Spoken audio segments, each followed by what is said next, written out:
નમસ્કાર મિત્રો, કેમ છો? મિત્રો, ગઈ સાલ કેરીની સિઝન વખતે આપણે યુટ્યુબ ઉપર ઘણા એક્ટિવ રહ્યા. લગભગ 2-3 દિવસે એક વિડીયો અપલોડ કરતા હતા.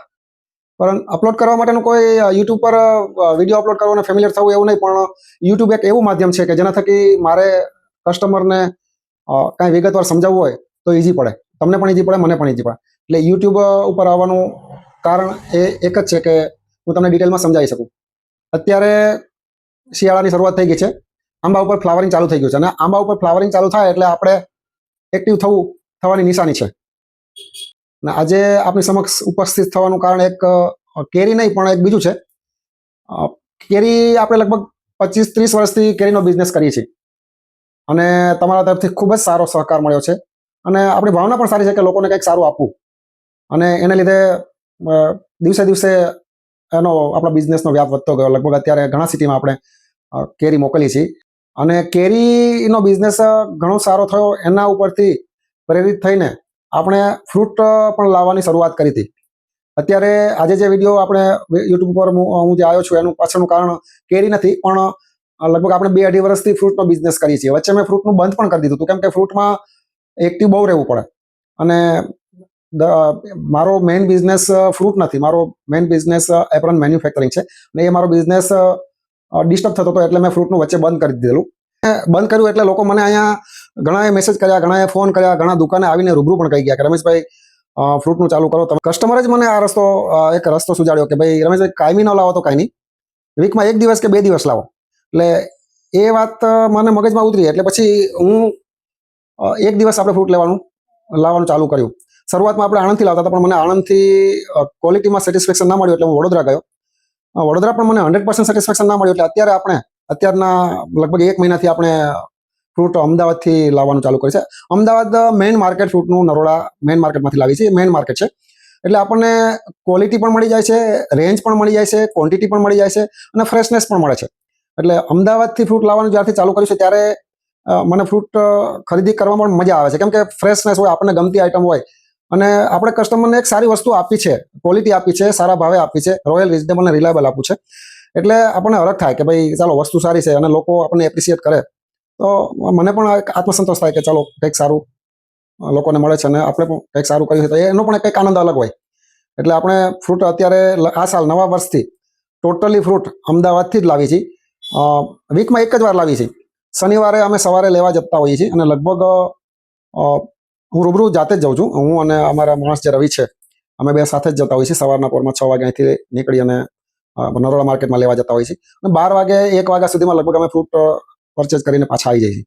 એટલે લગભગ 20-30% ફ્રૂટ તો અમે સાથે લાવી પણ 70% ફ્રૂટ ટ્રાન્સપોર્ટમાં આવતું હોય છે. એટલે લગભગ 3 વાગે 4 વાગે ક્યારેક 5-6 પણ વાગી જાય પણ લગભગ એવરેજ લગભગ 3-4 વાગે ફ્રૂટ આવી જતું હોય છે. એટલે આપણે શનિવારે જ્યારે ફ્રૂટ બધું આવી જાય એટલે આપણે સ્ટેટસ પર મૂકી દઈએ છીએ અને સ્ટેટસ પર મૂકીએ એટલે લોકો લેવા આવી જતા હોય છે. એટલે આ વિડીયો ઉતારવાનું કારણ એ જ છે, એક મેઇન કારણ એ જ છે કે આપણી જે સિસ્ટમ આપણે પાડી છે એ બાબતે લોકોને જાગૃત કરવા છે, જણાવવું છે. જાગૃત કરવા એટલે મેઇન કે આપણે જે સિસ્ટમથી કામ કરીએ છીએ એ લોકોને ખબર હોય તો લોકો ફ્રૂટ લેવા આવે અને એ આપણા ટાઈમ પ્રમાણે અને કસ્ટમરના ટાઈમ પ્રમાણે સેટ થાય. એટલે આપણે શનિવારે ફ્રૂટ 4 વાગે આવે એટલે આપણે સ્ટેટસ પર મૂકી દઈએ છીએ અને આપણી જે સિસ્ટમ છે એવી છે કે કોઈ બી ફ્રૂટ આપણે જે લાવીએ એ હું આવે એટલે મારી જે સેલિંગ પ્રાઇસ હોય એ ભાવ સાથે હું ફોટો મૂકતો હોઉં છું સ્ટેટસ પર. અને મારા મોબાઈલમાં ઘણા નંબર છે અને મારા જે કસ્ટમર જે લોકોને ખબર છે એ લોકો તો મારું સ્ટેટસ જુએ એટલે અને જેનો ખ્યાલ છે એ લોકો તો સ્ટેટસ જુએ એટલે આવી જાય. મારી સિસ્ટમ એવી છે કે હું સ્ટેટસ પર મૂકું એટલે તમારે એવું સમજવાનું કે આ ફ્રૂટ આવી ગયું છે અને સેલિંગ ચાલુ છે, ભાવ સાથે મૂકેલો હોવો જોઈએ. અને બીજું એક આપણે ફ્રૂટનું ગ્રુપ બનાવ્યું છે વિદ્યાનગર આણંદના લોકો માટે. એક ફ્રૂટ લવર ગ્રુપ બનાવ્યું છે અને એ ગ્રુપમાં જે લોકો એડ થયેલા છે એ લોકોને આપણે મેસેજથી જાણ કરી છે. પણ ગ્રુપમાં અને મેસેજ કરવામાં મને એક થોડું ઓડ લાગે છે એટલે ગ્રુપ એટલે જ બનાવ્યું છે. બધા લોકોને મેસેજ કરવું થોડું મને ઓડ લાગે છે એટલા માટે જ ગ્રુપ બનાવ્યો અને ગ્રુપમાં હું મેસેજ મૂકતો છું. અને ગ્રુપમાં પણ હું વારે ઘડીએ વધારે મેસેજ નથી મૂકતો કેમ કે વારે ઘડીએ મેસેજ મૂકીએ તો બધાને ડિસ્ટર્બ થાય. પણ તમને જણાવવું હોય તો મેસેજ કરવો પણ જરૂરી છે. એટલે જ્યારે એવું આમ જરૂરી હોય ત્યારે મેસેજ મૂકતો હોઉં છું. એટલે જે લોકોને મેસેજ આવે અને ડિસ્ટર્બ ન થતું હોય એ લોકો જ મારા ફ્રૂટ લવર ગ્રુપમાં એડ થજો. જે લોકોને વધારે પડતા બીજી રહેતા હોય અને ડિસ્ટર્બ થતા હોય તો વિનંતી કે તમે ગ્રુપમાં એડ ન થશો કેમ કે કદાચ જ્યારે સિઝન આવશે, હવે શિયાળો આવ્યો છે એટલે ફ્રૂટ પણ ઘણું સારું આવશે. અને કેરી વખતે તો એટલું બધું એક્ટિવ, હું પણ એક્ટિવ રહેતો હોઉં છું અને આઈટમો પણ ઘણી બધી આવતી હોય છે. એટલે વારે ઘડીએ ઘણી વખત મેસેજ મૂકવાના થતા હોય છે. એટલે જો તમને ડિસ્ટર્બ જેવું લાગતું હોય તો મહેરબાની કરીને ગ્રુપમાં એડ ન થશો. જ્યારે તમારે જરૂરિયાત હોય ત્યારે સ્ટેટસ પર જોઈ લો તો પણ ચાલે.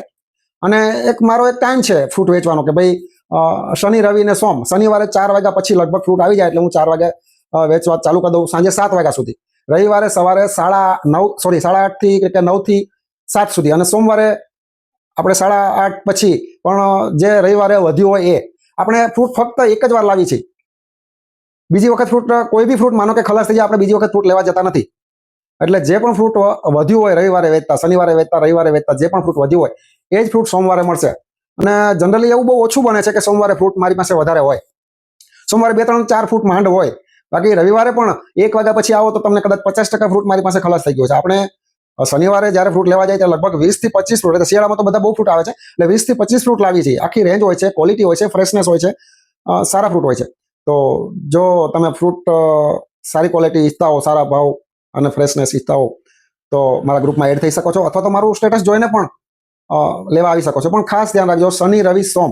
શનિવારે 4 વાગ્યા પછી ફ્રૂટ આવે છે, રવિવારે સવારે 8:30 થી સાંજે 7 સુધી. પણ રવિવારે 1 વાગ્યા પછી, લગભગ 12-1 વાગ્યા પછી ઘણું ફ્રૂટ ઓછું થઈ ગયું હોય છે. સોમવારે, રવિવારે જે ફ્રૂટ વધ્યું હોય તે 3 થી 4, 5, બહુ તો 5-7 ફ્રૂટ હોય છે. જે પણ ફ્રૂટ આવે એ સોમવારે, બાકીનું વધ્યું ઘટ્યું હોય એ હોય. એટલે શનિ, રવિ, સોમ આપણે ફ્રૂટ વેચતા હોઈએ છીએ. તો અને આપણું આશય ફ્રૂટ એવો છે કે લોકોને કંઈક સારું આપવું છે, સારા ભાવે ક્વોલિટી ફ્રૂટ આપવું. મને એક સારી વસ્તુ આપું અને લોકો એપ્રિશિએટ કરે તો મને એક આત્મસંતોષ મળે છે, મને એક અંદરથી આનંદ થાય છે. અને આપણી ભાવના પણ એવી ખરી કે ભાઈ લોકોને કંઈક સારું આપીએ. કેમ કે હું એપ્રનનો જે મારો બિઝનેસ છે, મારે કાયમી એક્ટિવ રહેવાની જરૂર નથી. એપ્રનમાં કટિંગ કરીને આપણે લોકોને સીવવા પણ આપતા હોઈએ છીએ. એટલે એપ્રન અમે અહીંયા સીવતા નથી, પણ કટિંગ જ થાય છે. અને કટિંગ લગભગ અમે આખા વર્ષનું, માનો કે 2 મહિનામાં આખા વર્ષનું કટિંગ કરવું હોય તો અમે કરી શકીએ એવું અમારી પાસે મશીનરી છે. એટલે એ બધું થઈ જતું હોય છે. બાકીનો જે સમય વધે છે એ સમયમાં અમે ફ્રૂટ ને આ બીજું બધું કરતા હોઈએ છીએ. મિત્રો, એપ્રનનો બિઝનેસ અને કેરીનો બિઝનેસ ઘણો સારો થઈ જાય છે. એટલે ફ્રૂટનો બિઝનેસ બહુ વધારે કરવો એવું આપણું કોઈ પ્લાનિંગ નથી. પણ કસ્ટમરના આગ્રહને લીધે અને મારે થોડો ટાઈમ વધે છે એટલે એક એવી સારી ભાવના હતી કે ભાઈ ચાલો કંઈક લોકોને સારું આપીએ, એટલે અત્યારે ફ્રૂટ લાવી છે. બાકી ફ્રૂટમાં બહુ આગળ મોટો બિઝનેસ કે વધારે બિઝનેસ કરવો, વધારે એક્સપાન્ડ કરવાની કોઈ આપણું પ્લાનિંગ છે નહીં. પણ એક શોખ છે, ખેડૂત પુત્ર ખરો ને, એટલે વસ્તુ ઓળખવાની, થોડીક કેરીને ઓળખવાની અને ફ્રૂટને ઓળખવાની થોડી સૂઝ કરી. એટલે એને લીધે આપણે ક્વોલિટીમાં થોડું ધ્યાન રાખીએ તો કસ્ટમરને મજા આવે અને આપણને પણ, મને પણ મજા આવે. મિત્રો, અત્યાર સુધી આપણે શરૂઆતમાં આણંદથી અને પછી વડોદરાથી ફ્રૂટ લાવતા હતા, એટલે ક્વોલિટીમાં થોડું કોમ્પ્રોમાઇઝ કરવું પડતું હતું એવું હતું. પણ હવે આપણે આ સાલથી, નવા વર્ષથી ફ્રૂટ નરોડા, અમદાવાદ મેઇન માર્કેટથી લાવીએ છીએ, જે ગુજરાતનું ફ્રૂટનું મેઇન માર્કેટ કહેવાય. એટલે ત્યાંથી આપણને ફ્રૂટની ક્વોલિટી પણ સારી મળે છે, ફ્રેશનેસ પણ મળે છે, રેન્જ પણ મળી જાય છે, ઘણું સારું ફ્રૂટ આવે છે. પણ આપણે આપણી લિમિટેશન છે કે ભાઈ આપણે વીકમાં એક જ વાર લાવી છીએ. પણ જે ફ્રૂટ આવશે એ ક્વોલિટી આવશે. મિત્રો, અમારો હંમેશા એવો પ્રયત્ન હોય છે કે ઉત્તરોત્તર ક્વોલિટી ફ્રૂટ લાવવું અને રોયલ રીઝનેબલ અને રિલાયબલ કસ્ટમરને આપવું. જો તમને સારું લાગ્યું હોય તો તમારા સગા સંબંધી મિત્રોને પણ સજેસ્ટ કરજો, જેથી એમને પણ ક્વોલિટી ફ્રૂટ મળે. અને અમે કાયમી ઉત્તરોત્તર હંમેશા સારી વસ્તુ આપવા પૂરો પ્રયત્ન કરીશું. ઓકે, થેન્ક યુ, આભાર, જય રામજી કી.